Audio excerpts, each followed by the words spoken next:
Hey, the NBA.com. This is John. This report is for the 8th, and well, you can see what happened from the other day. Pretty straightforward. We started off with the decline, pretty decent. It's a quick 26 points to start out. We ended up with some back and forth. They were just tiny little moves. And then later on, when we got the broader short signal, that was a pretty decent one. Could have traded out of it across the 23%, but always best to wait for that confirmation because you need to see the MBI reading with magenta over white and the turnaround, the shakeout to where it's not in the depths, which led to a nice other. So you had that 33, you had the 22 coming up, then it went and we flipped back short again.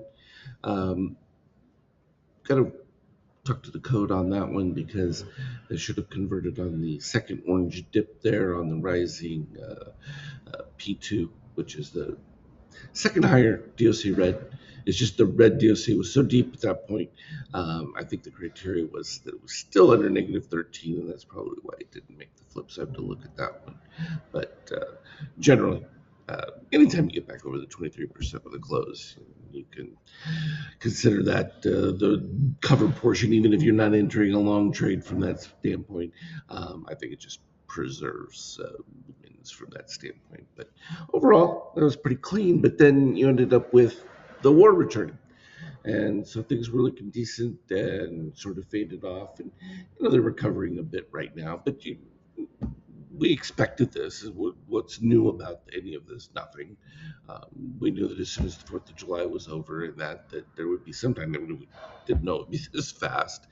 But it's also interesting to see that, something I had said before, we needed to end that proportional response to Iranian violations of the memorandum of understanding, and you needed to be non-proportional in your response is the only way to discourage behavior. Um, you know, that's typically how that works. If you do it proportionally, then they know what the risks are. When you do it disproportionately, you don't know what the risks are, and that becomes a little more terrifying. Um, the interesting part was there's no surprise that this is what they were doing, just buying time. And of course, they probably should have waited because um, their authorization to sell oil and that kind of revoked. So that's going to be a problem. We can see that it's impacting Bitcoin. Also, a little bit of nothingness on gold. From a euro standpoint, no changes. Still super excited about the war coming.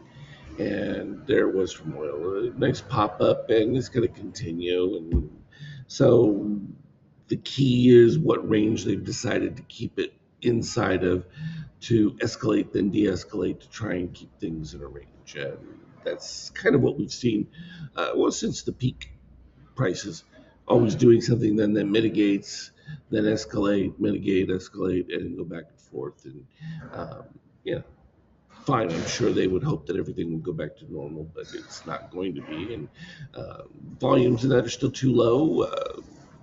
It's a problem.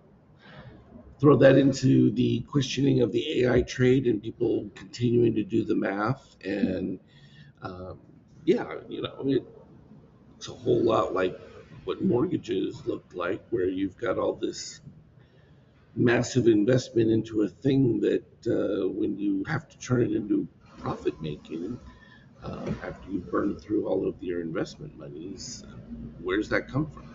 Um, will people be willing to pay for asking about their horoscope on ChatGPT and what their dreams meant if they have to pay token prices for the actual power being used? Currently not doing that.